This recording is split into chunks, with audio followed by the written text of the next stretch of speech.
નમસ્કાર વિદ્યાર્થી મિત્રો, આજે આપણે કોષીય અંગિકાઓનો અભ્યાસ કરીશું।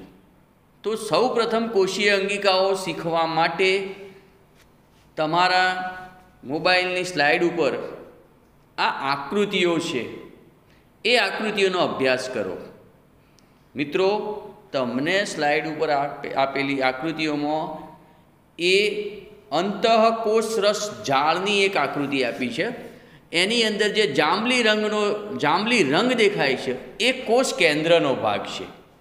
હવે એ કોષ કેન્દ્રની ફરતે જાંબલી રંગનો જે ભાગ પૂરો થાય ત્યાં કોષ કેન્દ્ર પટલ છે, અને કોષ કેન્દ્રની ફરતે અંતઃકોષરસ જાળ સમાન રીતે વિસ્તરણ પામેલી હોય છે। તો કોષ કેન્દ્રની નજીકમાં જ અંતઃકોષરસ જાળ આવેલી છે। હવે એ અંતઃકોષરસ જાળ, હવે એક બીજી આકૃતિ છે એ જરા જુઓ। તો એ જે અંતઃકોષરસ જાળ છે એમાં પણ બે પ્રકાર છે, લીસી અંતઃકોષરસ જાળ અને ખરબચડી અંતઃકોષરસ જાળ।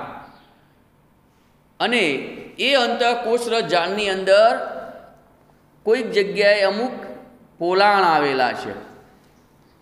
ત્યાર પછી એ અંતઃકોષરસને જાળની અંદર સપાટી ઉપર કણિકામય ઝીણી ઝીણી રચનાઓ જોવા મળે છે, જેને આપણે રિબોઝોમ કહીશું। મિત્રો, આકૃતિ દોરવાની નથી, પણ આકૃતિની સમજ મેળવવી જરૂરી છે। એટલા જ માટે તમારી સમક્ષ મેં પહેલાં આકૃતિઓ બતાવી છે। હવે એના વિશે ટૂંક નોંધ લખું છું, સમજાવું છું। તો પહેલી, આ અંતઃકોષરસ જાળનું સ્થાન ક્યાં આવેલું છે? તો સુકોષ કેન્દ્રી કોષના સમગ્ર કોષરસના વિસ્તારમાં, સુકોષ કેન્દ્રી કોષના સમગ્ર કોષરસના વિસ્તારમાં આ અંતઃકોષરસ જાળ પથરાયેલી એક પટલમય રચના છે। પહેલો મુદ્દો આવી રીતે લખી દીધો। હવે એની રચના શું છે એ જોઈશું। તો અંતઃકોષરસ જાળ લાંબી, નલિકામય કે ગોળાકાર અથવા કોથળી જેવી પુટિકાઓ જેવી રચના છે, જે આ રચનાઓથી આવરી જાળીકાર રચના છે। તો ફરીથી એકવાર આ મુદ્દો રચનામાં, અંતઃકોષરસ જાળ લાંબી, નલિકામય કે ગોળાકાર અથવા કોથળી જેવી પુટિકાઓથી આવરિત જાળીમય રચના છે। અંતઃકોષરસ જાળની પટલીય સંરચના કોષરસ પટલની સંરચનાને સમાન સ્વરૂપે હોય છે। એટલે કોષરસ પટલની જેવી રચના છે, સંરચના, એવી જ અંતઃકોષરસ જાળની પટલીય સંરચના છે। અને અંતઃકોષરસ જાળ હંમેશા જાળી રૂપ તંત્રમય રચનાનું નિર્માણ કરે છે। એમ આપણે ત્રણ મુદ્દાઓ લખ્યા। એક તો સ્થાન ક્યાં છે, રચના, અને એની અંદર તે અંતઃકોષરસ જાળ જાળી રૂપ તંત્રમય રચનાનું નિર્માણ કરે છે, એક એ લીટી લખી, ત્રણ। હવે આપણે ચોથો મુદ્દો છે અંતઃકોષરસ જાળના પ્રકાર। મિત્રો, તમને અહીંયા મેં જે પ્રશ્ન સામે જે સ્લાઇડ બતાવી છે એવી રીતે નહીં, બે ભાગ પાડીને લખવાનું।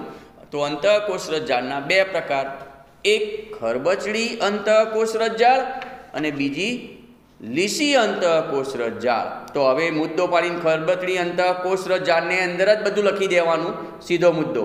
તો આ ખરબચડી અંતઃકોષરસ જાળની સપાટી ઉપર રિબોઝોમ આવેલા છે।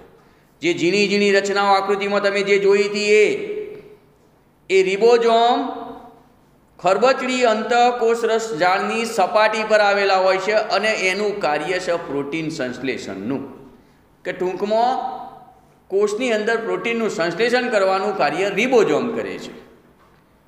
ત્યાર પછી બીજો જે પ્રકાર છે લીસી અંતઃકોષરસ જાળ। તો આ લીસી અંતઃકોષરસ જાળની સપાટી ઉપર રિબોઝોમ આવેલા હોતા નથી। તો આ લીસી અંતઃકોષ જાળનું કાર્ય શું છે? તો લીસી અંતઃકોષરસ જાળ લિપિડ અને સ્ટેરોઇડ સંશ્લેષણ કરવામાં મદદરૂપ કરે છે. લિપિડનું સંશ્લેષણ થતું હોય અથવા તો અંતઃસ્ત્રાવ હોય, સ્ટેરોઇડ એટલે નું સંશ્લેષણ થતું હોય છે, એ ઉત્પન્ન કરવામાં મદદ કરે છે. તો મિત્રો આગળના 3 અને આ પ્રકારના 2 મુદ્દા એ કર્યા પછી અંતઃકોષ રસજળના કાર્યો એ જોવાના. તો હવે આપણે અંતઃકોષ રસજળના કાર્યો. તો પહેલું કાર્ય, કોષ કેન્દ્ર અને કોષ રસ વચ્ચે દ્રવ્યોના વહન માટે અંતઃકોષ રસજાળ વહન માર્ગ બનાવે છે. સીધું ટૂંકમાં જ લખી દેવાનું, કોષ કેન્દ્ર અને કોષ રસ વચ્ચેના દ્રવ્યોના વહનના માટે અંતઃકોષ રસજાળ વહન માર્ગ બનાવે છે. બીજું, કોષના અગત્યના કાર્ય માટે જે જરૂરી પ્રોટીન અને લિપિડનું નિર્માણ પણ અંતઃકોષ રસજાળ કરે છે. તે સિવાય પ્રોટીન, લિપિડ અને કેટલાક ઉત્સેચકો અથવા તો અંતઃસ્ત્રાવો તરીકે પણ અંતઃકોષ રસજાળ કાર્ય કરે છે. ત્રીજો મુદ્દો, કોષની જૈવ રાસાયણિક પ્રવૃત્તિઓ પણ અંતઃકોષ રસજાળની બંધારણીય સપાટી પૂરી પાડે છે. ચોથો મુદ્દો, પૃષ્ઠવંશી પ્રાણીઓમાં યકૃતના કોષોમાં જે વિષારી દ્રવ્યો, યકૃત છે ને એ શરીરમાં રહેલા ઝેરી દ્રવ્યોને દૂર કરવાનું કાર્ય કરે છે. તો પૃષ્ઠવંશી પ્રાણીઓના યકૃતના કોષોના સમૂહમાં જે વિષારી દ્રવ્યો હોય અથવા તો બિન વિષકારક દવાઓને બિન વિષકારક બનાવવાની, વિષારી દ્રવ્યોને દૂર કરવાનું, અથવા તો દવાઓને બિન વિષકારક જે દવાઓ અંદર શરીરમાં દાખલ થઈ હોય એનાથી જે ઝેરી અસરો ઉત્પન્ન થતી હોય એને દૂર કરે છે, અથવા તો એને બિન અસરકારક, બિન વિષકારક બનાવવામાં પણ અંતઃકોષ રસજાળ મહત્ત્વનો ભાગ ભજવે છે. તો મિત્રો અહીંયા તમે આ આખી ટૂંકનો જ તમે સ્થાન, રચના, પ્રકાર અને કાર્યો વિશે જોયું છે. હવે સંપૂર્ણ લખાણ કરી લેજો. હવે તે જે તમે અંતઃકોષ રસજાળની સપાટી ઉપર નાની ટપકા જેવી રચના જોઈ એ રિબોઝોમ. હવે રિબોઝોમની ટૂંકનોટ પણ એટલી જ અગત્યની છે. તો એ રિબોઝોમ વિશે જે તમે રચના જોઈ એની આકૃતિમાં એ જે ઝીણા ઝીણા ટપકા છે એ રિબોઝોમ છે, એના વિશેની તમારે અહીંયા ટૂંકનોટ બોલું છું. રિબોઝોમ બધા જ સક્રિય કોષોમાં આવેલી અંગિકા છે. તે આદિકોષ કેન્દ્રી કોષ હોય કે સુકોષ કેન્દ્રી કોષ હોય, બંનેમાં જોવા મળતી અંગિકા છે. આમાં ટૂંકો પ્રશ્ન એ પૂછી શકાય, ભાઈ પ્રોકેરિયોટિક કોષ અને સુકોષ કેન્દ્રી કોષમાં જોવા મળતી સામાન્ય અંગિકા કઈ બંનેમાં? તો રિબોઝોમ. તો રિબોઝોમ પટલ વિહીન અંગિકા છે. એના કોઈ એની ફરતે રિબોઝોમની ફરતે કોઈ પટલ છે નહીં. ત્યાર પછી આગળ મુદ્દો જોઈએ તો સુકોષ કેન્દ્રી કોષના કોષ રસમાં કણિકામય અંતઃકોષ રસજાળની સપાટી ઉપર હરિતકણમાં અને કણાભ સૂત્રમાં આ રિબોઝોમ જોવા મળે છે. મહત્વનો મુદ્દો છે. જો સુકોષ કેન્દ્રી કોષના કોષ રસમાં કણિકામય અંતઃકોષ રસજાળની સપાટી ઉપર કણાભ સૂત્રમાં હરિતકણમાં આ રિબોઝોમ જોવા મળે છે. અને છેલ્લો અગત્યનો મુદ્દો, રિબોઝોમ કોષમાં પ્રોટીન સંશ્લેષણનું કાર્ય કરે છે. એટલે એનું સ્થાન પ્રોટીન સંશ્લેષણ કરવાનું છે. આમ એને જૈવ સંશ્લેષણ તરીકે પણ ઓળખી શકાય છે. મિત્રો અહીંયા બીજી ટૂંકનોટ પૂરી થઈ ગઈ. હવે તમારી સમક્ષ એક ત્રીજી ટૂંકનોટ આવે છે, ગોલ્ગી પ્રસાધન. તો મિત્રો એની આકૃતિ જોઈ લો. પહેલાં જો કોથળી જેવી પુટિકાઓ યુક્ત એક રચના જોવા મળે છે તમને. બારીકાઈથી અભ્યાસ કરીએ છીએ તો એ જે પુટિકાઓ છે તો પુટિકાઓનો અભ્યાસ જોઈ લો. પછી એની અંદર છિદ્રો જેવી રચના જોવા મળે, કાણા જેવી રચના, અને એક ગળી જેવી રચનાઓ જોવા મળે જેને સિસ્ટર્ની કહેવાય છે. બસ આ આકૃતિ બરોબર જોયા પછી આપણે એનું વર્ણન કરીશું. પહેલાં તો મિત્રો કહી દઉં, ગોલ્ગી પ્રસાધનનું બીજું નામ છે ગોલ્ગી કાય. તો આ ગોલ્ગી પ્રસાધનનું સંશોધન કેમેલો ગોલ્ગીએ કર્યું હતું. ગોલ્ગી પ્રસાધનનું સંશોધન અથવા શોધ કોણે કરી હતી?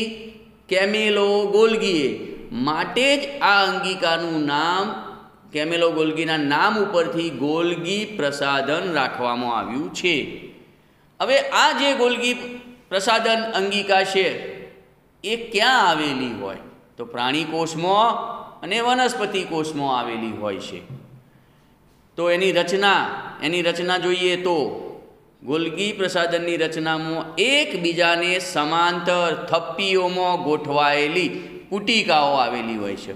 તમે જે આકૃતિમાં જોયું હતું ને, એકબીજા ઉપર એક પુટિકાઓ ગોઠવાયેલી હોય થપ્પીઓથી, તો અહીંયા ફરીથી ગોલ્ગી પ્રસાધનની રચનામાં એકબીજાને સમાંતર થપ્પીઓમાં ગોઠવાયેલી પુટિકાઓ આવેલી છે. અને જે આ પુટિકાઓ છે એટલે કે કોથળીઓ, જેને સિસ્ટર્ની કહે છે, અને તે પટલ દ્વારા આવૃત તંત્રની બનેલી રચના છે. ગોલ્ગી પ્રસાધનના પટલો એ અંતઃકોષરસજાળના પટલ સાથે જોડાયેલી હોય છે.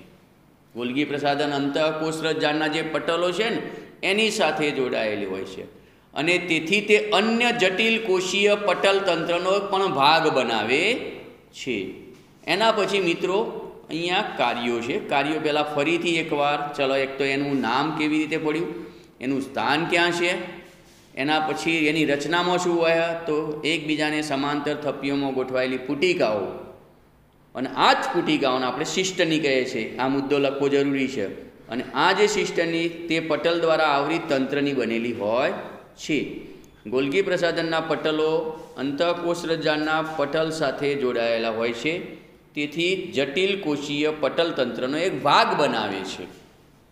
મિત્રો હવે ગોલ્ગી પ્રસાધનના આપણે કાર્યો, તો પહેલું કાર્ય અંતઃકોષરસજાળ દ્વારા સંશ્લેષિત દ્રવ્યોનું, જે અંતઃકોષરસજાળમાં જે દ્રવ્યોનું સંશ્લેષણ થયું હોય છે, પ્રોટીન, લિપિડ, એ બધાનું, અંતઃસ્રાવો, એ બધાનું દ્રવ્યો જે ઉત્પન્ન થયા છે એ ગોલ્ગી પ્રસાધન દ્વારા પેકેજિંગ થાય છે.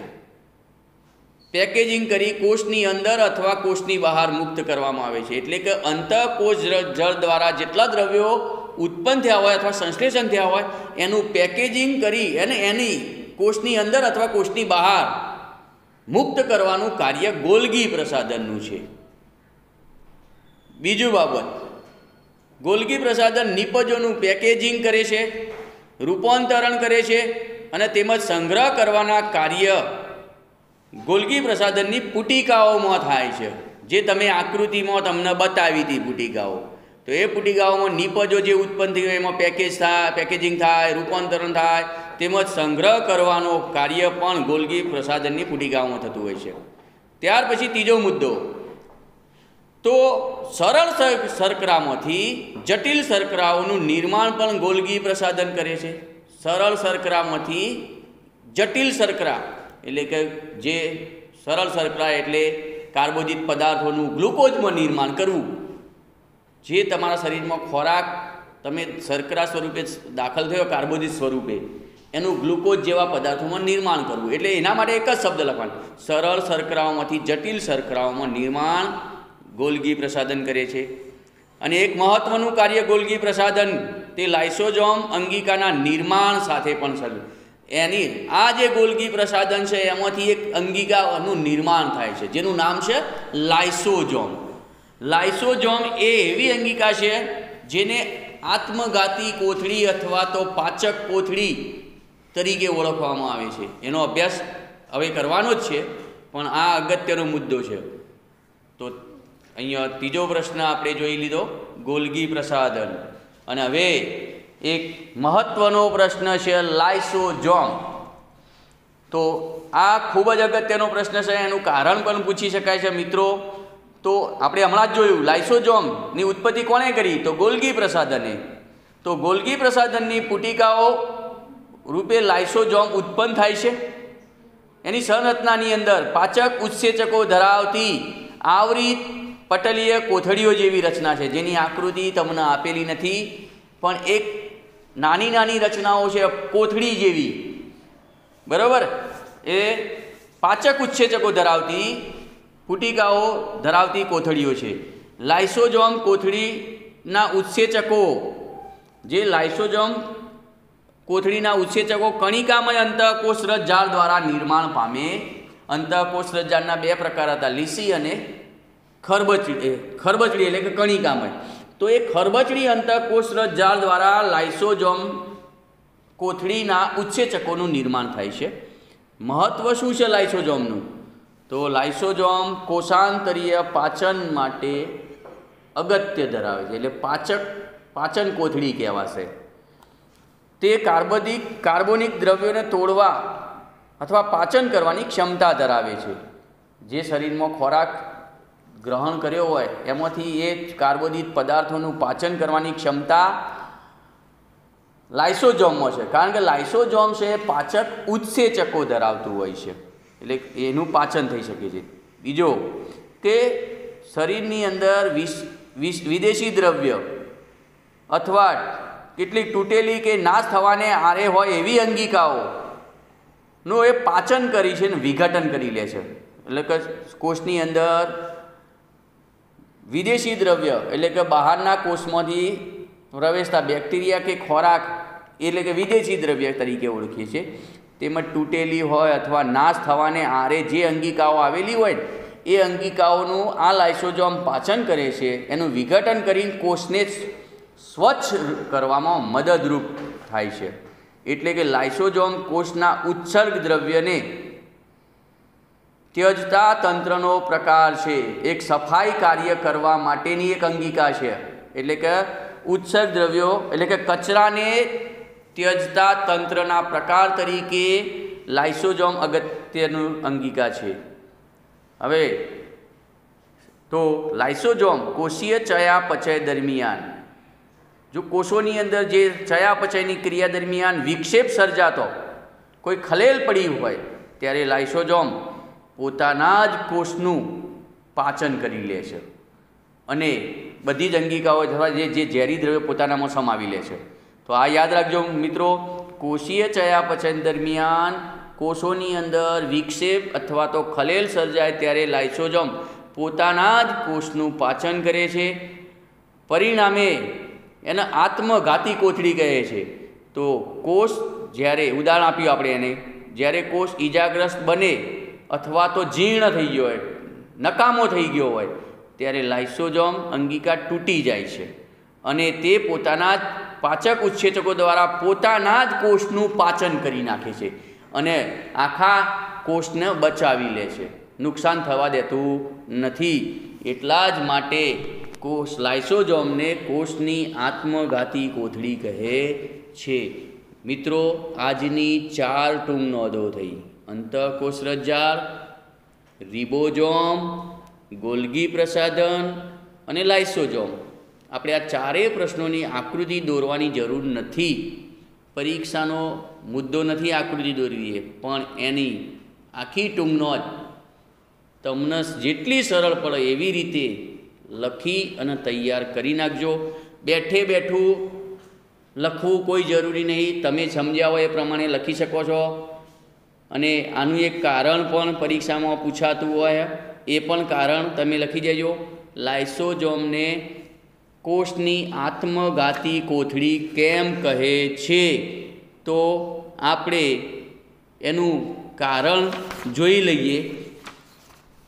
તો એ કારણની અંદર હમણાં જ કીધું, લાઇસોઝોમ જ્યારે કોષ ઈજાગ્રસ્ત બને ત્યારે લાઇસોઝોમ તૂટે છે અને તે પોતાના જ પાચક ઉત્સેચકો દ્વારા કોષનું સંપૂર્ણ પાચન કરી નાખે છે અને કોષને કંઈ નુકસાન થવા દેતું નથી. આથી લાઇસોઝોમને આત્મઘાતી કોથળી તરીકે ઓળખવામાં આવે છે. ઓકે.